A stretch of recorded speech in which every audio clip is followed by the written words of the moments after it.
Good morning and welcome to the Core Connection. I'm Mira Rubin here with you on Enlightened World Network. And today's topic is cleaning up and what kind of space that can create emotionally, spiritually, let alone physically, how they interact with each other. Good morning, Rosalind. Welcome. So good to start the week with you and with everybody else who's joining us. We're going to talk about cleaning up and how that is more than a metaphor. So before we get started, sorry, I got cat hairs stuck on me. Before we get started, let's take a minute or two to get present. Let's take a deep breath in through your nose and hold it. And imagine clean, crisp oxygen flooding your lungs, flowing into your bloodstream, nourishing all your cells and your organs, bringing vital life energy to your body and being. And as you exhale any negativity, stress, tension. And let's take another deep breath in through your nose and hold it. This time, imagine clean, crisp energy flooding into your body and being, lighting up all your molecules, all your electrons, all your cells, creating a brilliant beam of light from your heart out into the world.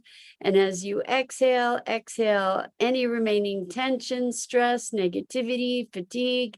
And now let's press our palms together, rub them together vigorously, feel that friction, the tension, the texture, the temperature, and then when you stop, feel the buzzing and allow all of those sensations to bring you present right here, right now, into this remarkable physical form that enables you to experience life.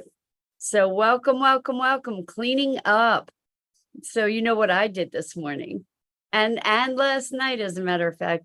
You know, what I notice about cleaning up is it can feel really, really overwhelming sometimes to get on top of things. And especially if, like me, you have a decluttering project. And sometimes it's just really hard to get motivated. And one of the things that I notice is a powerful motivator is to invite people over. You know, like when you have people coming into your space, that's a surefire way to get, well, for me anyway, to get the fire lit under me to go, you know, start getting on top of the clutter or the disarray or just plain cleaning. And what I notice is that when I do that, whether it's incentivized by others or not, or just I get the bug and decide to take action, what I notice is that it creates a tremendous spaciousness inside. Like there's a greater feeling of calm, of ease, of relaxation, maybe even being able to take a deeper breath, you know, feeling more spacious. I know lots of us have issues around clutter or, you know, just making space. You know, there's so much in our world, there's so much information, there's so much stuff. And I tend to be interested in and involved in lots and lots of different things. So finding a way to have things organized and accessible and not be overwhelmed by them, and the, you know, the constant input can be really challenging. I'm guessing I'm not the only one that feels that way sometimes, you know, where there's just a lot to navigate. And sometimes I find that the way that I tend to navigate it is by not navigating it, which isn't such a great thing all the time, to just sort of check out. I do that sometimes because it's just too much input. So I'll retreat and just sort of veg sometimes because I just need the chill time. Rosalind says, seems like a smaller yes, I have a relatively small space. It seems like a smaller space needs to be cleaned more often compared to a larger room. The clutter isn't as noticeable. Yes, I am very aware of that because I have a compact space, or I have a lot of I have a house worth of stuff in an apartment. So what I notice is that if something's out of place, it really does make a big difference. When things are where they belong, then that's a whole other story. And it feels very, very different. And even just a little bit of dust or dirt on the floor is something that's really noticeable. So clearing that makes such a huge difference. So when, I don't know about you, but what I find too is that once I get rolling, I kind of get into a mindset around the cleaning and the clearing, and I can get super focused on the smallest details, and sometimes that can get in my way too. Good morning, Dido. Welcome. So good to have you here with us this morning. We're talking about cleaning up and making space and reducing clutter and making things organized and clean, and the spaciousness that it creates internally when we do that. Like there's just sort of an ability to breathe easier. And it's interesting because I've been starting to go through stuff to weed it out, and I've been going through books, and I've got boxes of books that I've packed up that I'm giving away. And so now there's piles of boxes, and then there were boxes that were empty, like everywhere too. And getting that consolidated, it's amazing how I didn't even realize what an impact it was having on my state of mind to have all the stuff everywhere, and how much better it feels to be relieved of it, everything everywhere, and to feel even more connected to the space. Because I guess I don't know, let me know if this is something you do, if things are too much of disarray, I kind of disconnect. I kind of, like I said before, I kind of chill out or zone out, or just dissociate. And so when things are more orderly and clean and neat and all of that good stuff, there's a peacefulness that comes with it for me. And I forget that sometimes, that there's really a sense of greater ease that then leaves space to be able to put my attention on things more clearly.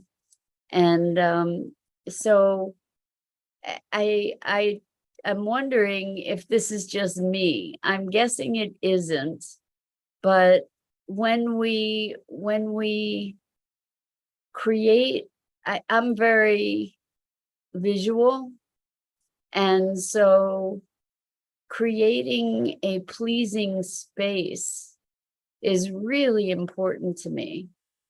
And having things that when I look at them, give me pleasure, like beauty is something that is really nurturing to me. So when the space is in disarray, even if there's a lot of stuff, but it's organized and neat and appealing, that's great, that's fine. But sometimes, it gets out of hand, and it's always a reflection, a two-way reflection, I find, for me anyway, that the space reflects my state of mind, my state of mind reflects the space. Like it's not always 100%, but if my space is in big disarray, I know there's stuff going on for me as well. And when I am able to bring it into harmony, that's reflective of my bringing myself into harmony in some way too. So if you guys, by the way, are putting in comments and I'm not responding, please go to the Enlightened World Network Facebook page or YouTube channel, and you can put your comments in there, and I'll be happy to respond. So, it's interesting when people have a housekeeper, someone who comes to clean, they often clean before the cleaner gets there. And, I think it's an interesting phenomenon that just having somebody, I don't currently have a housekeeper, but having somebody who serves as a housekeeper, I can see where that could serve to keep you or keep me or keep one in line to keep up with stuff, right? Because you have somebody coming in who's gonna be cleaning, so you don't want them to have to be wasting their time trying to move around stuff that they can't navigate, right? So Rosalind says, I tidy the inside when I have guests over, but I put stuff away that I normally wouldn't think to stow away. Yeah, I you know what? I'm kind of that ilk too, but one of the biggest things that one of the biggest things that accumulates for me is books. And so now that I've made these boxes of books that I'm giving away, it has made more space on my shelves for all the books that were piling up everywhere else. So I actually relocated those books, and that was pretty awesome. And I hear you about putting stuff away that you wouldn't normally stow away. And then I wonder if that changes the behavior to make those things get stowed away more often. I actually don't have space to stow some of the stuff that I have. I have it in my kitchen. I have this is how big my counter space is, literally. I bought a kitchen cabinet and a piece of countertop that sits on that. And then the rest is, there's a drain board and there's the stove. So, I have some kitchen appliances and not much space to be holding them. So yeah, it makes things a little bit challenging as far as where to put stuff. Rosalind says, during the stay-at-home measure, I could see why home improvement went up. People were sitting at home looking at their stuff, right? And giving stuff away. I think it was also when a lot of organizations stopped receiving books, for example, because maybe everybody was clearing out their space. I'm a little slow on the draw. It's taking me till now to start doing that in a bigger way. But that's my project for the next year, is to really clear out stuff. And it's something that up until now I kind of felt very overwhelmed by. And now all of a sudden I'm kind of starting to feel some excitement about it, which is pretty cool. It's really, really cool to feel some excitement about it and to give myself that period of time to address all the stuff. So, yeah, just noticing how big an impact the bit of cleanup that I've done has, it inspires me to keep the momentum going, to keep working at it.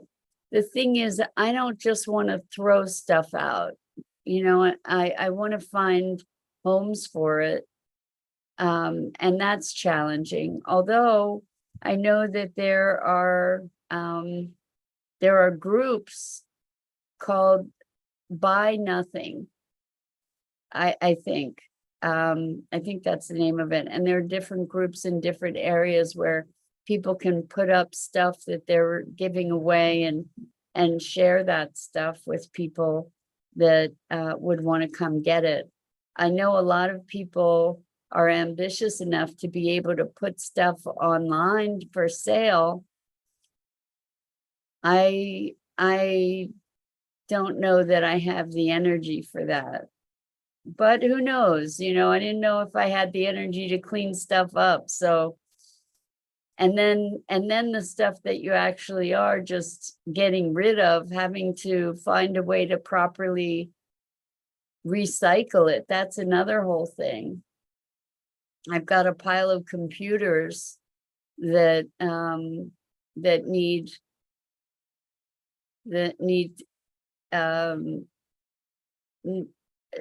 some kind of recycling, but I don't want to, I want to get rid of the hard drive or clear the hard drive in case there's any sensitive information on them. So I believe Best Buy actually has a recycling program for old computers, but I don't think they take monitors. So finding a way to get rid of monitors is a challenge. The normal recycle centers don't take monitors and TVs. So I don't know what you do to recycle them yet.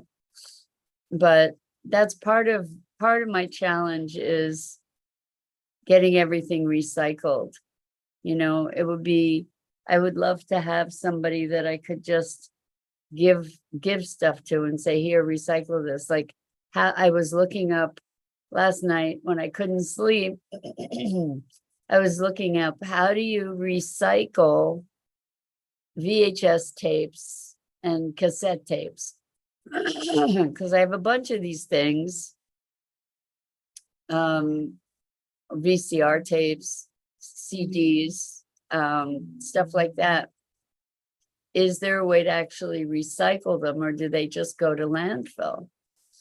And what I did find is that there are some veterans organizations that will potentially receive video tapes, and I'm talking about videotapes that have been personally recorded, that I don't want to share that information. I want to destroy it, but I want to be able to properly recycle it. I don't know how to go about doing that yet. So interesting thoughts. Part of cleaning stuff up is, I know a lot of people just get a dumpster and put stuff in a dumpster, but I don't really feel good about doing that. So I'm researching ways to be able to dispense with these things. I even discovered that books, if you have hard-covered books, The only way that they can be recycled is if you take the covers off and separate the pages from the binding. That the hardcover isn't recyclable. I guess softback books are, but not hardcover books. So you would think that there might be schools or libraries, or, you know, our library has always had book sales. I don't know if they've started receiving books again. I need to touch base with them. And then how about old cassette tapes that have all these trainings and stuff on them? What do you do with that? You know, I imagine there are still people that have cassette players that would enjoy those recordings. Do you guys encounter these kinds of issues? You know, just throwing stuff away, because there is no way. That's the problem. You know, it's landfill, or we find other people that want to use these things, that want to, you know, finding homes for things. So Dido says, I'm fortunate to live in an area for hard to recycle items, but yes, I don't know about VHS tapes and cassette tapes, right? Yeah, there are some facilities that you can send things to shred them, but I don't know what then happens. My thinking is probably that it just gets shredded and put into landfill, which is pretty awful. So that's been a little bit of an impediment for me. You know, I have some old magazines, like lots of old Wired magazines. So I was looking online to see if there's any market for old Photoshop magazines or old Wired magazines. And I saw that there was one website that was selling Wired magazines, but let's see, Rosalind says, my neighbor's a retired teacher and wants to give her teaching material to someone who wants to teach how to learn English for someone who's learning English as a second language. That would be such a wonderful thing to do. I guess, you know, on these neighborhood websites, there are places to share that you've got stuff to give away. And then there's a Facebook Marketplace if you want to sell stuff, but the time and energy that it would take to do that, I guess you get to decide if it's worth it, if it's worth the time and energy, right? I saw that Wired magazines and Photoshop magazines, they were listed, some of them were listed really, really cheap for like $1 a piece. And then I saw others that were listed for like $10 a piece, including shipping. Plus then you have to go and do the shipping thing. And that's its own whole ball game, right? You have to package it, you have to address it, take it to the post office. And so is it worth doing that? It's a big question. So I don't know. Interesting stuff to me, you know, to be finally willing to say, okay, I want to get rid of this stuff. And then what? You know, I'd love to just give it to people that have all the recycling connections. If you guys learn of anything about organizations that will just take all kinds of stuff and recycle it, that would be freaking awesome. That would be amazing. Anyway, cleaning up, it's got its challenges, you know, like what does it mean to get rid of stuff, and also creating that spaciousness for ourselves, right? It's a gift. It's a gift that we can give ourselves. Anyway, that's my thought for this morning. And I'm curious to know how cleaning up impacts you, if it's something you avoid at all costs, or if it's something that feeds your soul, or that you avoid at all costs until you do it and then it feeds your soul, or not. Anyway, that's it for this morning. I'm Mira Rubin. This is the Core Connection, and I go live here each weekday morning at 9 a.m. Eastern on the Enlightened World Network Facebook page and YouTube channel.